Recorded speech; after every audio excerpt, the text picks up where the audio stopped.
संगीत सीख रहे हैं तो आपको संगीत सीखने से पहले किन चीज़ों का ध्यान रखना चाहिए। सबसे ज़रूरी है, जब भी आप संगीत सीखने बैठे तो एक आप अपनी पर्टिकुलर एक जगह बनाएं, कोई एक समय डिसाइड करें, फिक्स करें उसको समय को। और दूसरी सबसे मेन बात जो मेरा एक्सपीरियंस है और जो गुरुओं द्वारा बताया गया है कि समय निश्चित करने के साथ साथ, जगह निश्चित करने के साथ साथ आपको सबसे पहले जो ध्यान रखना है वो है आपका बॉडी पोस्चर। तो बॉडी कैसे रखनी है, जब आप प्रैक्टिस करने बैठे हैं क्या मूवमेंट रखना है आपको, तो ये सबसे इम्पोर्टेंट पार्ट है। आप जब भी संगीत सीख रहे हैं, जब अभ्यास कर रहे हैं, जब प्रैक्टिस करना स्टार्ट किया भी आपने, ऑनलाइन क्लासेस की हैं या कहीं अकेडमी में जाके या कहीं भी किसी गुरुजी के पास जाके आप सीख रहे हो, तो अगर उन्होंने आपको अभी इस चीज़ का जिक्र नहीं भी किया है तो मैं आपको बताता हूँ कि आपको सबसे पहले जब भी आप बैठो तो आपके पास तानपुरा हो या हारमोनियम हो। कई लोग अभी बिगिनिंग लेवल पे मैंने देखा है कि वो तानपुरे को सेंस नहीं कर पाते, उसके सुर के साथ सुर नहीं मिला पाते, चाहे वो इलेक्ट्रॉनिक तानपुरा हो चाहे मैनुअल हो। तो हारमोनियम पे ही मोस्टली लोग स्टार्ट करते हैं। और अगर आप बिना हारमोनियम और बिना तानपुरे के, जैसे कि आप फ़ोन में तानपुरा चला के प्रैक्टिस कर रहे हो और इधर आप हारमोनियम भी नहीं बजाना सीखे अभी, तो सबसे पहले क्या है कि आपको जिन चीज़ों का ध्यान रखना है, जब भी आप एक्सरसाइज करने बैठे, म्यूज़िक का रियाज करने बैठे, अभ्यास करने बैठे, तो कोशिश करें एक दो लंबी लंबी ब्रीदिंग कर लें।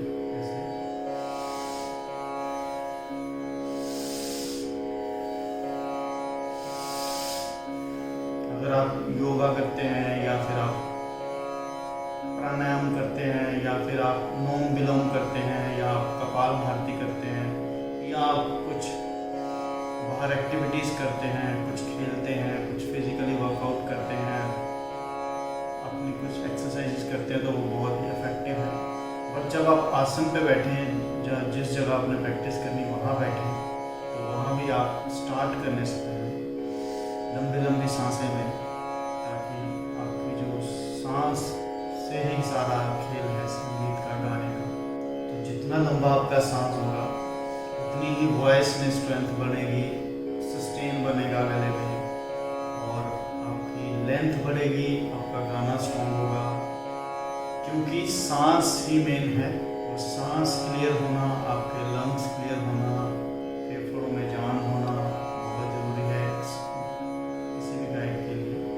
तो आपको सबसे पहले ब्रीदिंग कर लो, फिर अपना आसन जो है ऐसे बैठो, ट्राई करो जैसे आप योगा में बैठे हो। जैसे योग साधना है वैसे संगीत साधना है, तो पोस्चर बॉडी का ऐसे रखो, अपने ऐसे बैक बोन को सीधी रखो, ट्राई करो ऐसे बैठो। अगर आप हारमोनियम पे भी आ रहे हैं, कई लोगों को दिक्कत आती है, कई मैंने देखा कई लोग ऐसे सामने रख के भी आते हैं हारमोनियम ऐसे बिल्कुल रॉन्ग हो जाता है। आप अपनी पोजीशन ट्राई करें।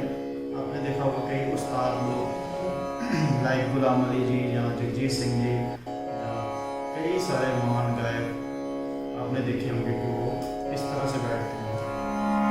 कहीं ना कहीं ये भी रीज़न है कि वो अगर ऐसे बैठेंगे तो आगे झुक के बैठना हो जाता है, तो वो इस तरह से हारमोनियम साइड में रखते हैं। तो कोशिश करें जब आप हारमोनियम भी साथ सीखना स्टार्ट कर रहे हैं तो साइड में भी सीखना शुरू करें। अगर आप नीचे रख के बैठ रहे हैं तो आप आसन ऐसे बनाए कि ऐसे आराम से आपका ये ऐसे ना हो जाए। तो ये चीज़ आप बिल्कुल ध्यान रखो।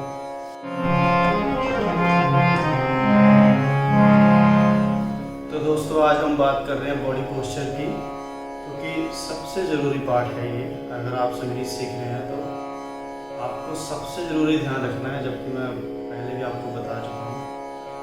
तो मैंने नेक्स्ट स्टेप में ये हारमोनियम देखो ऐसे रखा है। मैंने देखा है, नोटिस किया है कई स्टूडेंट और कई ऐसे लोग जो इस चीज़ को ध्यान नहीं रखते हैं, वो क्या करेंगे, ऐसे बैठेंगे, ऐसे बैठेंगे, झुक जाएंगे। ये बिल्कुल रॉन्ग है, ये आपका पोस्चर सही नहीं है। बेसिकली आपको सांस नहीं आ रही प्रॉपर, आपको पोस्चर सही नहीं है, बैकबोन सही नहीं है, स्ट्रेंथ नहीं बनेगी गाने में, आप ऐसे बैठे हो, सेकेंडली देखने में भी अच्छा नहीं लगता अगर कोई आपको वॉच कर रहा है। और अगर आप स्टूडेंट हैं तो आपकी हैबिट बनेगी, कल को आप परफॉर्मर भी बनोगे। तो अगर आपकी हैबिट बन गई तो परफॉर्मर बनोगे, तो ऐसे बैठा हुआ आप अच्छा नहीं लगते हो स्टेज के ऊपर। और ये आदत ठीक है, बॉडी आपकी ऐसे होती है। और यहाँ से मुझे ध्यान आया कि कई लोग मैंने देखा है जो सांस लेते हैं गाते समय, वो क्या करेंगे कि सांस जो है, जब वो सांस भरते हैं, भरने पे क्या होता है, उनका पेट अंदर की तरफ जाता है, जब वो छोड़ते हैं तो पेट बाहर की तरफ आता है। ये बिल्कुल रॉन्ग है। कभी भी आप जब सांस भरते हैं तो आपका पेट फूलना चाहिए, और जब आपका धीरे धीरे धीरे धीरे सांस कम हो रहा है तो पेट अंदर की तरफ खिंचना चाहिए। इसकी आपको एक्सरसाइज भी करनी चाहिए, जैसे कि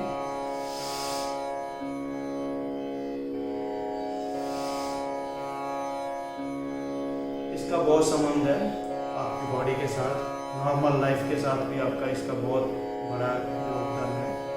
जो भी आपको योगाचार्य जब आप कहीं एक्सरसाइज या योगा कहीं कुछ सीखने जाते हैं तो वो भी आपको बताते हैं। तो इसलिए इस चीज़ का ध्यान रखें, स्पेशली इन म्यूज़िक, जब आप म्यूज़िक सीख रहे हैं, पेट आपका बाहर की तरफ होना चाहिए जब आप सांस भर रहे हैं। और जब धीरे धीरे सांस जा रहा है आपका, फॉर एग्जाम्पल मैं आपको बता देता हूँ, आपने पेट भरा, ये मैं आपको बता रहा हूँ, नेक्स्ट मैं आपको बताऊँगा नहीं। आपने सांस भरा,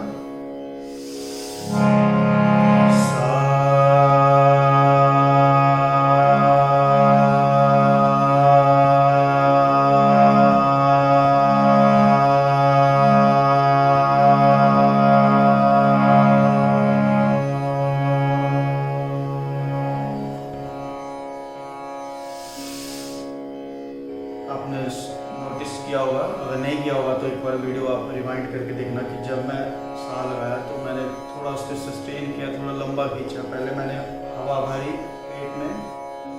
यहाँ से मुझे एक एग्जांपल याद आ रही है कि जब आप फुटबॉल में हवा भरते हैं, फुटबॉल में या बैलून में, तो वो हवा भरने के बाद वो फूलता है, और जब वो हवा निकाल दी जाती है तो वो सिकुड़ जाता है। तो सेम हमारा ये जो सांस लेने की जो हमारी जो प्रक्रिया है वो ऐसे ही होनी चाहिए कि जब आप सांस भरें, पेट बाहर आए, सांस जाए तो पेट अंदर खिंचके। और ये गायकी में आपको इसको बहुत लाना है यूज़ में। मोस्टली मैंने देखा है ये लोगों की बहुत बड़ी मिस्टेक होती है, उनको सांस की प्रक्रिया पता ही नहीं है और बॉडी पोस्चर पता नहीं है, और वो संगीत सीखते हैं जो कि आगे चल के उनके ऊपर इफेक्ट पड़ता है। तो इस चीज़ का बहुत ध्यान रखें, सांस कैसे लेना है, हवा कैसे स्टोर करनी है, पेट की पोजीशन कैसे होनी चाहिए छोड़ते समय, लेते समय, और आपका जो ये अपर पार्ट है ये बिल्कुल है। कई लोग ऐसे मैंने देखा है ऐसे गा रहे होते हैं, देखने में भी अच्छा नहीं लगता और आपकी बॉडी के लिए भी अच्छा नहीं लगता। कोशिश करें, अगर आपके साथ कोई संगत कर रहा है, मानो कोई तबले वाला है, मानो कोई हारमोनियम वाला है, आपके टीचर हैं या आपके सहयोगी हैं, तो आप वो बजा रहे हैं तो आप ऐसे बैठ के गाइए ना, कुछ भी आप गा रहे हैं, आप कुछ भी गा रहे हैं, मोरा सैया मोसे बोले ना, मोरा सैया, कुछ भी आप सीख रहे हैं, ये मैंने आपको ऐसे गुनगुना के दे दिया। अगर आप ऐसे गा रहे हैं मोरा, तो आप मेरा वीडियो देख लेना, मैं भी यहाँ पे अच्छा नहीं लगाऊंगा आपको। तो अगर मैं ऐसे बैठ के, पोस्चर बिल्कुल सही होना चाहिए, सांस कैसे लेनी है, स्टोर कैसे करनी है, मैं आपको बता ही चुका हूँ बार बार। हारमोनियम के साथ ऐसे नहीं बैठना है, झुकना नहीं है, ट्राई करो, हैबिट डालो, बिल्कुल आसानी से मेरे से हो रहा है। तो अगर आप हारमोनियम सीख रहे हैं, हारमोनियम बजाना सीख रहे हैं, तो आप क्या करेंगे, देखो मैं आराम से बैठा हूँ, ये मेरी बिल्कुल जो आर्म है बिल्कुल स्ट्रेट है, ठीक है, और मेरा बॉडी पोस्चर भी शोल्डर मेरे झुके हुए नहीं है, बैक मेरी ऐसी नहीं है, मैं आराम से इजीली बैठा हुआ हूँ। और आप हैबिट बनाइए ऐसे बजाने की। अगर आप कुछ भी बजा रहे हो, मानो मैं आपको कुछ भी बजा के दिखाऊँ,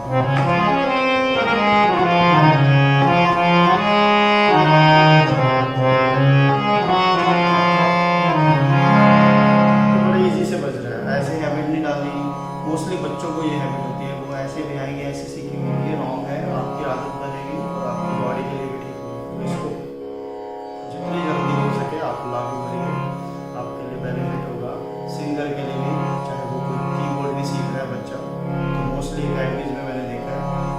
ऐसे ऐसे सीखते हैं, तो वो उनको सुधारिए, बच्चों को बोलिए, इम्प्लीमेंट कीजिए, आपको बहुत फ़ायदा होने वाला है इससे। बॉडी पोस्चर सही होना, क्योंकि दिखना भी स्टेज पे बहुत अच्छा चाहिए। ऐसे झुका हुआ कमर, ऐसे शोल्डर, ये अच्छा नहीं लगता है। ये आज का मेरा सब्जेक्ट है। नेक्स्ट क्लास में मैं आपको बताऊंगा कि आपको स्ट्रेंथ कैसे बनानी है।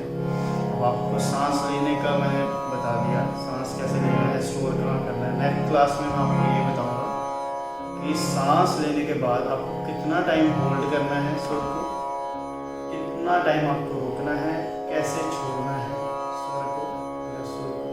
ये नेक्स्ट क्लास में मैं आपको बताने वाला हूँ। तो नेक्स्ट क्लास के लिए